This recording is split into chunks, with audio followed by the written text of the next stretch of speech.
Pengantar basis data. Basis data terdiri dari dua suku kata, yaitu basis dan data. Basis dapat kita artikan sebagai gudang atau markas atau tempat berkumpul, sedangkan data adalah kumpulan fakta dari dunia nyata yang mewakili suatu objek. Dan basis data bisa kita artikan sebagai kumpulan yang terorganisasi dari data-data yang saling berhubungan sedemikian rupa sehingga mudah disimpan, dimanipulasi, serta dipanggil oleh penggunanya. Adapun tujuan dari basis data. Tujuan dari basis data diantaranya adalah kecepatan, kemudahan di dalam menyimpan, memanipulasi, atau juga menampilkan kembali data tersebut. Efisiensi ruang penyimpanannya, karena dengan basis data, redundansi data akan bisa terhindari. Keakuratan data, ketersediaan data, kelengkapan data, keamanan, kebersamaan pemakai. Sistem basis data adalah sekumpulan basis data dengan para pemakai yang menggunakan basis data secara bersama-sama, personal, yang merancang untuk mengelola data, teknik-teknik untuk merancang dan mengelola basis data, serta sistem komputer yang mendukung. Prinsip utama dari sistem basis data ini adalah pengaturan data atau arsip, dan tujuan utamanya adalah untuk kemudahan, kecepatan di dalam pengambilan kembali suatu data. Abstraksi data. Salah satu tujuan dari abstraksi data ini adalah untuk menyediakan fasilitas dalam menikmati atau melihat data pada user atau pemakai agar pemakai mampu menyusun suatu pandangan abstraksi dari data tersebut. Abstraksi data merupakan tingkatan atau level dalam bagaimana pemakai melihat data dalam sebuah basis data. Di dalam basis data ini terdapat 3 level. Yang pertama yaitu level fisik, yang kedua level konseptual, yang ketiga adalah level view. Apa yang dimaksud dengan level fisik? Level fisik ini adalah level yang paling terendah dalam sistem basis data, berorientasi pada mesin, dan pemakai pun dapat melihat data sebagai gabungan dari struktur datanya sendiri, berurusan dengan data sebagai teks, angka, bahkan melihat sebagai himpunan bit data. Apa itu level konseptual? Level konseptual ini menggambarkan apa saja data yang diperlukan untuk disimpan di dalam basis data. Digunakan oleh database, administrator yang memutuskan informasi apa saja yang akan dipelihara dalam suatu database. Di dalam basis data ini ada yang disebut dengan data independence. Data independence ini terbagi menjadi 2, yaitu physical data independence dan logical data independence. Apa itu physical data independence? Yaitu sebuah internal skema dapat diubah oleh DBA tanpa mengganggu konseptual skema. Yang kedua yaitu logical data independence, yaitu konseptual skema dapat diubah oleh DBA tanpa mengganggu eksternal skema. Bahasa dalam DBMS ada 2, yaitu Data Definition atau DDL, Data Manipulation Language atau DML. Apa itu DDL? DDL ini adalah bahasa yang digunakan untuk mendefinisikan struktur atau kerangka di dalam basis data. Di dalamnya termasuk ada record, elemen data, kunci elemen, dan relasinya. Sedangkan di dalam DML ini, bahasa yang digunakan untuk menjabarkan pemrosesan dari basis data, fasilitas ini diperlukan untuk memasukkan, mengambil, atau mengubah data. Penggunaan basis data.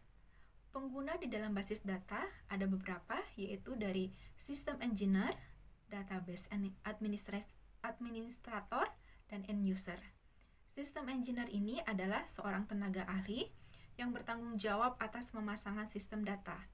Database Administrator, yaitu untuk mengontrol DBMS dan software, memonitor siapa saja yang mengakses basis data, mengatur pemakaian basis data, memeriksa security, integrity, recovery, currency, dan end user ini adalah programmer aplikasi, pemakai yang mahir, pemakai umum, dan pemakai khusus. Untuk materi selanjutnya, materi model data akan dibawakan oleh teman saya, yaitu Sabina. Model data. Model data merupakan suatu cara untuk menjelaskan bagaimana pemakai dapat melihat data secara logik. Pemakai tidak perlu memperhatikan bagaimana data disimpan dalam media penyimpanan secara fisik. Penggolongan model-model dapat ditunjukkan dalam gambar seperti ini.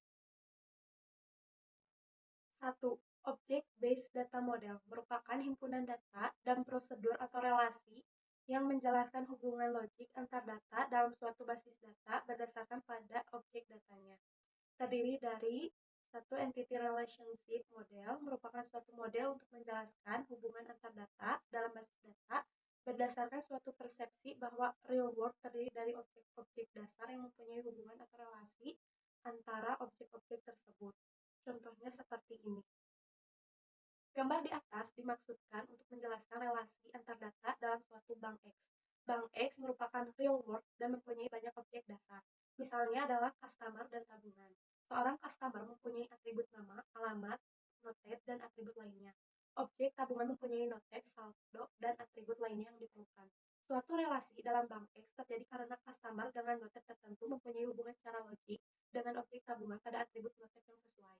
Berdasarkan relasi tersebut, pihak bank X dapat mengetahui data-data tentang customer dan tabungan yang bersesuaian dengan customer tersebut. 2. Semantik model, di mana relasi antar objek dasar tidak dinyatakan dengan simbol tetapi menggunakan kata-kata semantik. Contohnya seperti ini. Tanda-tanda yang digunakan dalam semantik model adalah sebagai berikut. Record-based data model untuk menjelaskan kepada user tentang hubungan logik antar data dalam basis data. Terdiri dari satu relational model, menjelaskan kepada user tentang hubungan logik antar data dalam basis data dengan memvisualisasikan ke dalam bentuk tabel-tabel yang terdiri dari sejumlah baris dan kolom yang menunjukkan atribut tertentu. Ada beberapa sifat yang melekat pada suatu relasi, yaitu 1. Tak ada tupel atau baris yang kembar. 2. Urutan tupel tidaklah penting. 3. Setiap atribut memiliki nama yang unik. 4. Letak atribut bebas. 5. Setiap atribut memiliki nilai tunggal dan jenisnya sama dengan semua tupel. 2. Hierarki model sering pula disebut sebagai tree struktur, menjelaskan kepada user tentang hubungan logik antar data dalam basis data dalam bentuk hubungan bertingkat atau hierarki. Elemen-elemen penyusunannya disebut sebagai node, yang pada kenyataannya dapat berupa rinci data, agregat data, atau record. Level paling tinggi dalam bentuk hierarki harus hanya terdapat satu node, dan disebut sebagai root. Suatu node pada level yang lebih rendah hanya diizinkan mempunyai satu relasi dengan node pada tingkat yang lebih tinggi, yang disebut sebagai parent. Sedangkan kebaliknya, parent dapat mempunyai lebih dari satu child, yaitu node-node yang mempunyai level lebih rendah dan dihubungkan dengan parent. Suatu node yang tidak mempunyai parent disebut sebagai leaves atau daun. Dalam hierarchical model terkenal adanya balance tree. Adalah suatu tipe data dalam model hierarki bila mana masing-masing node mempunyai cabang yang jumlahnya sama dan kapasitas pencabangan mulai dari atas kemudian menurun, berkembang dari kiri ke kanan dalam masing-masing barisan level. Contohnya seperti ini. Kemudian ada binary tree. Binary tree adalah suatu tipe data khusus dari balance tree, di mana setiap node pada semua level kecuali level paling rendah mempunyai dua cabang node di bawahnya. atau setiap node parent hanya mempunyai 2 node child. Contohnya seperti ini. Dan terakhir ada unbalanced tree, adalah suatu tipe data dalam model hierarki dengan jumlah node cabang yang sembarang pada tiap-tiap levelnya. Atau dengan kata lain bahwa node parent dapat mempunyai jumlah node child secara bebas. 3. Network model dapat dideskripsikan ke dalam struktur parent dan child dan digambarkan sedemikian rupa sehingga child pasti berada pada level lebih rendah daripada parent. Dalam network model, sebuah child dapat mempunyai lebih dari satu parent. Hal ini yang membedakan hierarki model dengan network model. Model data relasional ditemukan oleh E.F. Coate, yaitu adalah suatu model basis data yang menggunakan tabel 2 dimensi yang terdiri atas baris dan kolom untuk menggambarkan sebuah berkas data. 1. Terminologi. Model ini menjelaskan tentang hubungan logik antar data dalam basis data dengan cara memvisualisasikan ke dalam bentuk tabel 2 dimensi yang terdiri dari sejumlah baris dan kolom yang menunjukkan atribut-atribut. Istilah-istilah dalam model basis data relasional yaitu ada 1. Record, sebuah baris dalam suatu relasi, disebut juga tuple. 2. Cardinality, banyaknya record dalam sebuah relasi. 3. Atribut suatu kolom dalam sebuah relasi. 4. Domain atau batasan nilai dalam atribut dan tipe datanya. 5. Derajat atau degree, banyaknya kolom dalam relasi. 6. Kandidat key, atribut atau sekumpulan atribut yang unik yang dapat digunakan untuk membedakan suatu record. 7. Primary key, salah satu dari CK yang dipilih dan dipakai untuk membedakan suatu record. 8. Alternate key atau CK yang tidak dipilih menjadi PK. 9. Unary relation, suatu relasi yang hanya mempunyai satu kolom. 10. Binary relation adalah suatu relasi yang hanya mempunyai 2 kolom. Temary relation adalah suatu relasi yang mempunyai 3 kolom. 2. Karakteristik model basis data relasional. A. Semua entry atau elemen data pada suatu baris dan kolom tertentu harus mempunyai nilai tunggal atau single value, atau suatu nilai yang tidak dapat dibagi lagi atau atomic value, bukan suatu kelompok pengulangan. B. Semua entry atau elemen data pada suatu kolom tertentu dalam relasi yang sama harus mempunyai jenis yang sama. C. Masing-masing kolom dalam suatu relasi mempunyai nama yang unik. D. Pada suatu relasi atau tabel yang sama tidak ada 2 baris yang identik. 3. Komponen relasi. Tabel relasional mempunyai 2 komponen yaitu intension, terdiri dari 2 bagian yaitu struktur penanaman, naming struktur, dan batasan integritas atau integrity constraint. Struktur penanaman menunjukkan nama tabel dan nama atribut yang ada lengkap dengan batasan nilai dan tipe datanya. Batasan integritas dipengaruhi oleh integritas referensial yang meliputi key constraint dan referential constraint. Key constraint tidak mengizinkan adanya nilai nol pada atribut yang digunakan sebagai PK. Referential constraint memberikan aturan bahwa nilai-nilai dalam atribut kunci yang digunakan untuk menghubungkan ke basis data lain tidak diizinkan memiliki nilai nol. Extension menunjukkan isi dari tabel-tabel pada suatu waktu, cenderung berubah sewaktu-waktu. 4. Kunci relasi. Dasar penentuan PK adalah bahwa nilai-nilai rinci data dari atribut yang digunakan sebagai PK harus unik, tidak mungkin ada nilai rinci data yang sama pada semua record dalam basis data. Aturan-aturan lainnya yaitu A. Integritas entity dan B. Integritas referensial. 5. Relasi antar entity terdiri dari 2 jenis yaitu 1. Relasi antar entity dalam satu tabel berupa relasi antar entity yang berupa record untuk menyediakan data atau informasi dari atribut-atribut dalam satu tabel. 2. Relasi antar entity dalam banyak tabel. Tipe ini mempunyai kerelasian yang lebih rumit. Contohnya ada 3 jenis yaitu tree, simple network, dan complex network. 6. Basis data yang baik. Pembentukan basis data yang baik akan memberikan sejumlah keuntungan. Di antaranya adalah tabel-tabel dan relasi lebih kompak, struktur masing-masing tabel lebih efisien dan sistematik, kebutuhan ruang penyimpanan data lebih efisien, redundansi data yang optimal akan meningkatkan integritas data, tidak ada ambiguitas data di semua tabel. Keuntungan model data relasional yaitu bentuknya sederhana, mudah melakukan berbagai operasi data seperti query, update atau edit, dan delete. Contoh DBMS yang mengelola basis data relasional, yaitu ada DBase Triples, Business Access, Borland Paradox, Oracle, DB2 atau Sybase, dan Informix. Istilah dalam model data relasional yaitu relasi, sebuah tabel yang terdiri dari beberapa kolom dan beberapa baris. Atribut yaitu kolom pada sebuah relasi atau file. Tupel yaitu baris data sebuah relasi. Dan domain kumpulan nilai yang valid untuk satu atau lebih atribut. Derajat atau degree yaitu jumlah atribut dalam sebuah relasi atau jumlah file. Cardinality yaitu jumlah tupel dalam sebuah relasi atau jumlah record. Relational key terdiri dari super key adalah satu atribut atau kumpulan atribut yang secara unik mengidentifikasi sebuah tupel di dalam relasi. Kandidat key yaitu atribut di dalam relasi yang biasanya mempunyai nilai unik. Primary key yaitu kandidat key yang dipilih untuk mengidentifikasi tupel secara unik dalam relasi. Alternate key yaitu kandidat key yang tidak dipilih sebagai primary key. Foreign key yaitu atribut dengan domain yang sama yang menjadi kunci utama pada sebuah relasi, tetapi pada relasi lain atribut tersebut hanya sebagai atribut biasa. Relational integrity rules terdiri dari 3, yaitu 1 null, nilai suatu atribut yang tidak diketahui dan tidak cocok untuk baris atau tupel tersebut. 2. Entity integrity, yaitu tidak ada satu komponen primary key yang bernilai null. Dan terakhir, nomor 3, referential integrity, yaitu suatu domain dapat dipakai sebagai kunci primer bila merupakan atribut tunggal pada domain yang bersangkutan. Assalamualaikum warahmatullahi wabarakatuh. Perkenalkan, saya Sergio Bakti Pratama dari kelas RMIK XR 3122. Sekarang saya akan menjelaskan tentang model data entity relationship. Entity relationship diagram atau bisa disingkat dengan ERD. Salah satu bentuk pemodelan basis data yang sering digunakan dalam pengembangan sistem. Pengertian ERD atau Entity Relationship Diagram. Dalam rekayasa perangkat lunak, sebuah entity relationship model ERM merupakan abstrak dan konseptual representasi data. Entity relationship adalah salah satu metode pemodelan data yang digunakan untuk menghasilkan skema konseptual untuk jenis model dan semantik sistem. Lalu ada notasi ERD.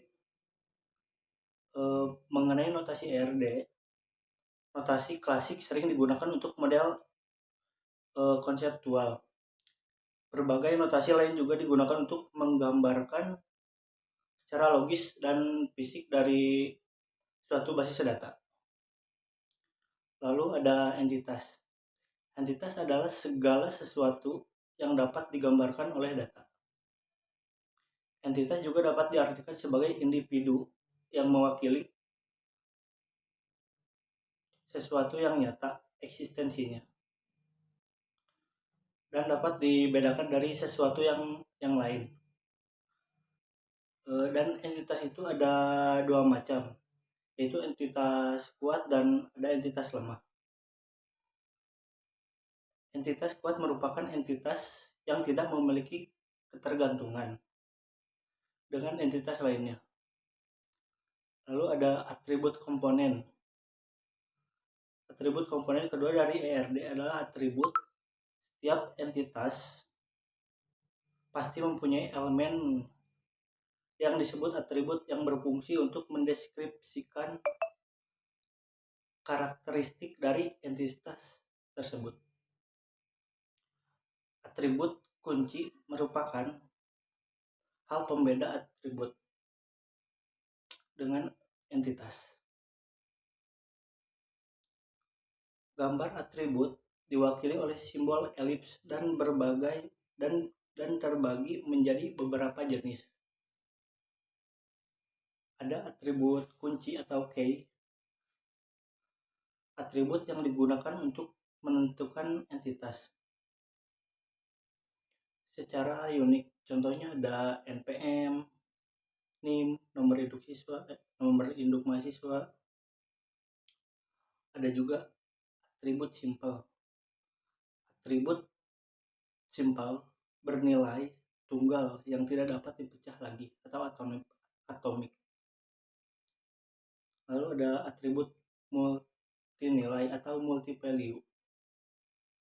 Atribut yang memiliki sekelompok nilai untuk setiap entitas instan. Lalu ada atribut gabungan atau komposit. Atribut yang terdiri dari beberapa atribut yang lebih kecil dengan arti tertentu. Lalu ada atribut derivatif. Atribut yang dihasilkan dari atribut lain dan tidak wajib ditulis dalam diagram ER. Lalu ada relasi atau hubungan.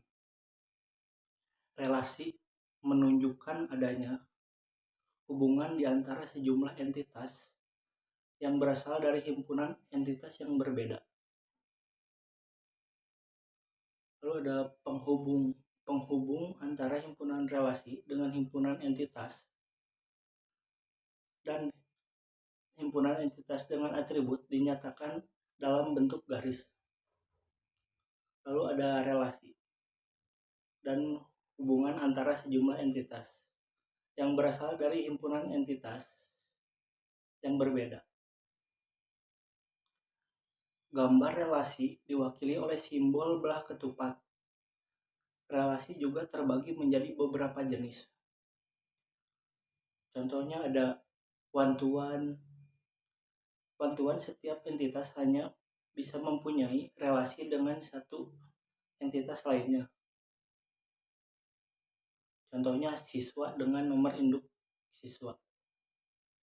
Lalu ada one-to-many, hubungan antara satu entitas dengan beberapa entitas dan sebaliknya. Contohnya guru dengan murid dan sebaliknya.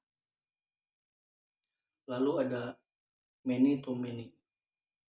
Setiap entitas bisa mempunyai relasi dengan entitas lain dan sebaliknya. Dan identifikasi entitas dalam membuat ERD adalah mengidentifikasi semua entitas yang akan digunakan dalam sebuah persegi panjang dengan deskripsi singkat tentang informasi apa yang akan kita simpan. Sebuah persegi untuk setiap entitas yang terpikirkan oleh kita. Jangan lupa berikan space di sekitar kotak untuk informasi lainnya nanti. Dan identifikasi dan deskripsi relasi entitas. Dan jadi dua entitas yang sekiranya mempunyai hubungan, jika sudah ditemukan, buat garis yang menghubungkan keduanya. Selanjutnya, bagaimanakah kedua entitas tersebut berhubungan? Kita bisa membuat simbol diamond untuk mendeskripsikan hubungan kedua entitas. Lalu tambahkan atribut. Jangan lupa tambahkan atribut untuk kunci untuk setiap entitas dengan menggunakan simbol opal.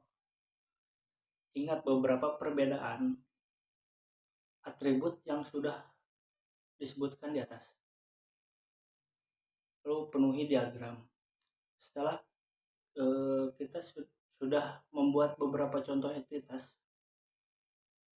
yang terhubung oleh garis dan membuat diamond di antara kedua entitas tersebut, berarti semua hubungan telah mempunyai deskripsi masing-masing.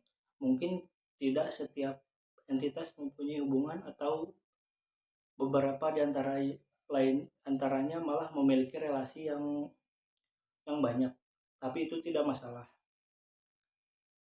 Tetap saja lanjutkan ERD-nya. Lalu setelah diagram sudah penuh, pastikan kembali hal-hal yang tadinya diragukan, apakah entitas dan atribut yang belum mempunyai hubungan memang perlu ditulis. Jika tidak, kita bisa menghapus atau mengubah nama entitas tersebut. Berikut ini ada beberapa tips agar ERD kita efektif dan mudah dipahami. Contoh, pastikan nama entitas hanya muncul sekali dalam setiap diagram. Lalu namai setiap entitas, relasi dan atribut pada program. Lalu uji kembali dengan teliti relasi antar entitas, apakah mereka dibutuhkan atau ada hubungan-hubungan yang terlewatkan, dan buanglah relasi yang berulang. Jangan gabungkan relasi dengan satu sama lain. Gunakan warna terang yang berbeda untuk menandai porsi penting ERD kita. Sekian dari saya. Terima kasih. Assalamualaikum warahmatullahi wabarakatuh. Selanjutnya saya akan menjelaskan tentang transformasi RRD ke basis data fisik. Yang pertama, saya akan sedikit membahas tentang yaitu komponen ERD. Komponen ERD memiliki 4, yaitu pertama entitas, kedua atribut, ketiga relasi, dan keempat garis. Selanjutnya, saya akan sedikit membahas tentang simbol-simbol ERD, yaitu memiliki 5 simbol. Yang pertama entity, yang kedua weak entity, yang ketiga atribut, yang keempat atribut turunan, yang kelima relationship. Selanjutnya saya akan memberikan sedikit contoh tentang transformasi ERD ke basis data fisik. Di sini sudah terlihat ada 4 komponen yang telah saya jelaskan di awal. Setelah memiliki 4 komponen tersebut, dirubahlah menjadi ke data fisik. Selanjutnya saya akan menjelaskan tentang normalisasi. Apa itu normalisasi? Mengapa harus dilakukan normalisasi?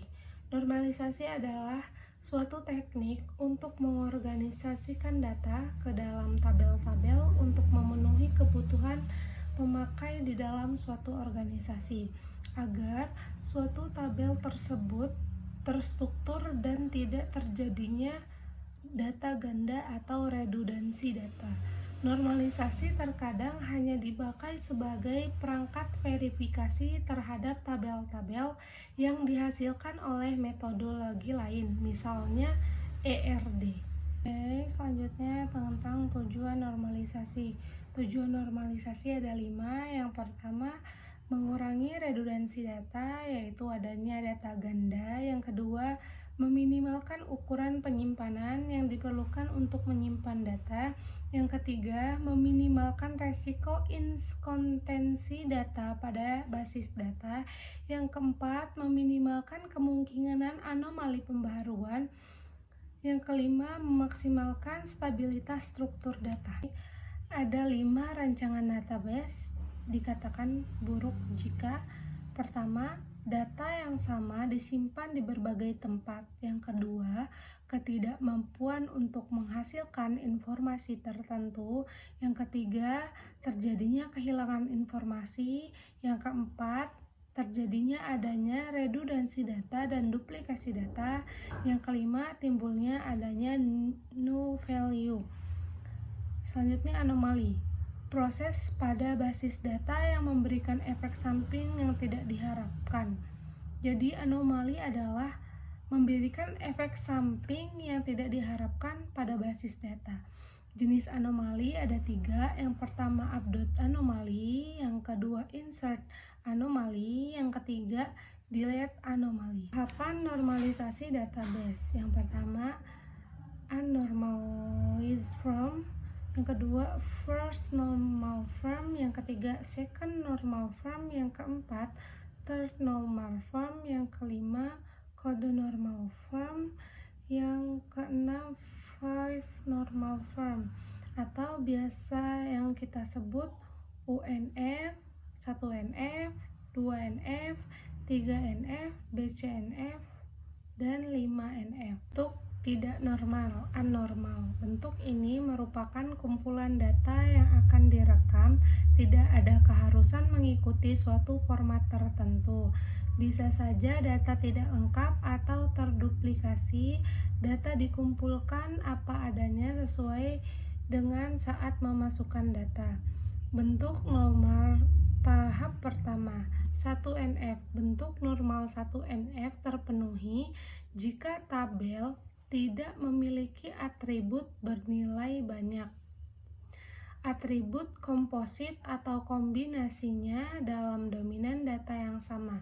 Setiap atribut dalam tabel tersebut harus bernilai atomik, tidak dapat dibagi-bagi. Bentuk normal kedua memenuhi bentuk 1NF. Second normal form, tiap atribut bukan kunci harus bergantung fungsi ke atribut kunci. Bergantung fungsi, misalkan A strip B, C, D, E. A adalah kunci, sedangkan B, C, D, E bergantung fungsi terhadap A, menjadikan pengkelompokan dalam tabel-tabel yang relevan. Bentuk normal ketiga. Bentuk normal ketiga atau yang biasa kita sebut 3NF terpenuhi jika telah memenuhi bentuk 2NF.